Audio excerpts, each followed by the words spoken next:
When I made my previous video giving my thoughts on the Head Splitter update, which gave Mahito's Awakening the worst awakening move in the game so far, there were quite a few people in the comments who liked Head Splitter and defended it with various different arguments. And while I'd normally be respectful and say that there were some arguments with merit and others that just weren't valid, all of the counterpoints people brought up, except for one, were stupid. Saying that might sound rude, but there's no other way to put it. And since I've just made that kind of informatory statement, I'm going to quit the introduction and move into responding to all of the different arguments people made for why they think Head Splitter is a decent move, to put my money where my mouth is and all of that. We'll go in order by how stupid each statement is, starting with the most common one. It's fun, and balance doesn't matter in JJS. This is a kind of bad faith argument that gets brought up anytime people bring up concerns about balance or bad combat in JJS, and since this has already been responded to by plenty of people in a more general sense, I'm going to respond to it while focusing specifically on Head Splitter. From what I can see, and from personal experience too, the move is funny because it turns you into a chicken nugget, and I agree with everyone about that. But if you want to turn into a chicken nugget, just make it an emote, or turn it into a variant that people can use for the sillies, while having a main version that's actually useful. There's no need to cripple Mahito's Awakening, and make him objectively the worst awakening in the game by giving him a worthless move, just because it's silly. Because there's so many ways to make the game silly that don't involve screwing up balance. A lot of the internet idiots with JJS specifically view balance and fun as mutually exclusive when they really aren't.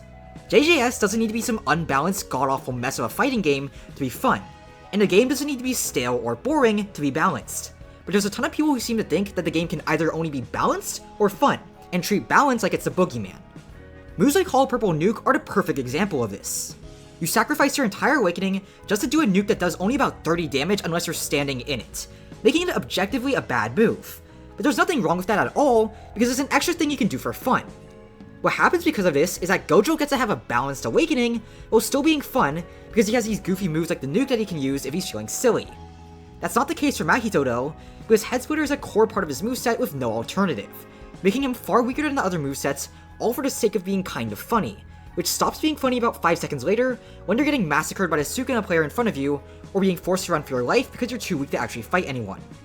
You can solve this easily by just making a variant for Mahito, or, if you want to appeal to the people who like it because Gremlin mode, you can make a Gremlin mode emote and get the exact same thing without screwing things up.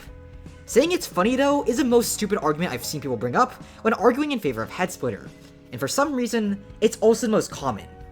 I'm not too surprised considering previous comments I've gotten, but man am I disappointed.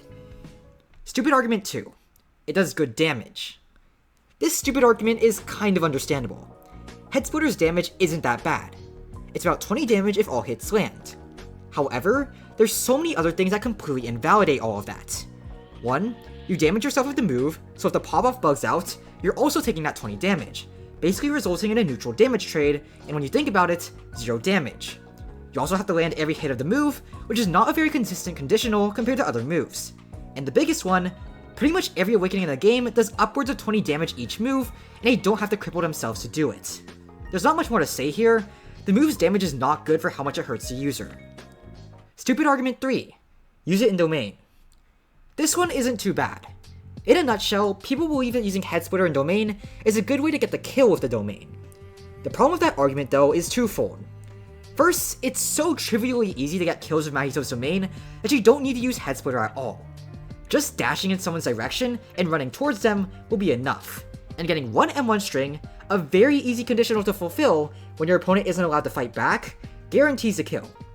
Secondly, it can actually hurt you if the Head Splitter doesn't work properly, because if you get stuck in your own move, you waste time being ragdolled that you need to catch up to people in your domain and transfigure them, making using Head Splitter in domain actively detrimental. However, I don't hate this argument as much as the other ones because I can see some kind of merit behind it. The no blocking downside doesn't apply in domain since people can't really attack you while you're in your domain, and the bubble helps catch people with the big AoE of the move. It's still a wrong argument, but it's one that can understand the logic behind, however flawed. Stupid argument 4. It's good for fighting teamers. In theory, this is fine, since it's a big AoE move, but in practice it falls apart.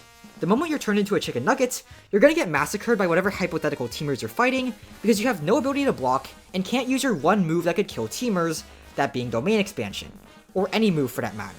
The 20 damage you deal in whatever time you buy by ragdolling everyone around you is not going to matter in this kind of situation.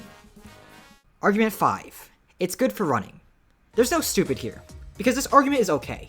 even though I disagree with it. Some people say that Head Splitter is good for running, and it makes sense, because that's literally what the move is designed for. The problem I have with this is that the move doesn't actually do that good of a job of running away. If the move worked perfectly, it trapped whoever you use it on in a ragdoll string by the clone, or the user runs away and regains their cooldowns with less mode being consumed.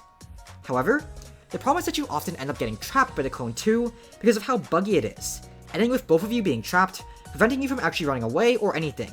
Some people brought up using a ragdoll cancel, which is not a worthy trade-off because of how important ragdoll cancels are to avoid getting decimated by combos, especially awakening ones. Plus the fact that your opponent can also use a ragdoll cancel.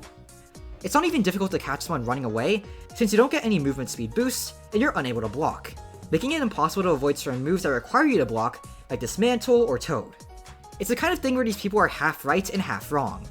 If the move ends up working, it can absolutely give you a nice head start to run away and stall for cooldowns. But in so many cases, it ends up hurting you more than it helps, and if it's not consistent, it isn't a good move. So, now that I've debunked every single claim on why the move is good, let's go over some ways to fix it. One of the more popular solutions is to make it an evasive, and honestly, I can kind of see why people like it. It makes the move insanely good for stalling by acting as a get-out-of-jail-free card, no matter what kind of situation you're in. My concern with this is that it would get too annoying to deal with because it would rob the opponent of their combo after getting it. But it's an awakening move, so that's kind of okay. It fits with the whole stall move design, and gives it something special to make up for this massive self-nerf you take, so I think the idea is worth looking into. Another idea floating around is to buff the movement speed of Mahito user and let them block after using a move, as well as making it so you don't take self-damage from using the move. In a nutshell, this is basically just buffing the move's running abilities and removing its downsides. I like the idea as a simple, straightforward buff, and it would also help make the move work better for stalling while being less of a detriment to the user. It's the idea I prefer, considering evasives are a little bit brain dead. Honestly, there's a limit to how much my own theorizing can accomplish, and I'm curious about what the informed part of the community, keyword there being informed, thinks. If you have any thoughts about Head Splitter, whether that be your own idea on how to fix it, or an argument I didn't respond to that could actually be valid, then my comment sections are always open. I read my comments even if I don't respond to them, so go ahead and air out your thoughts as long as you put some thought into it. Anyways, that's enough of my yapping for today. If you enjoyed the video, subscribe to my channel, and I'll see you next time in another video. Bye.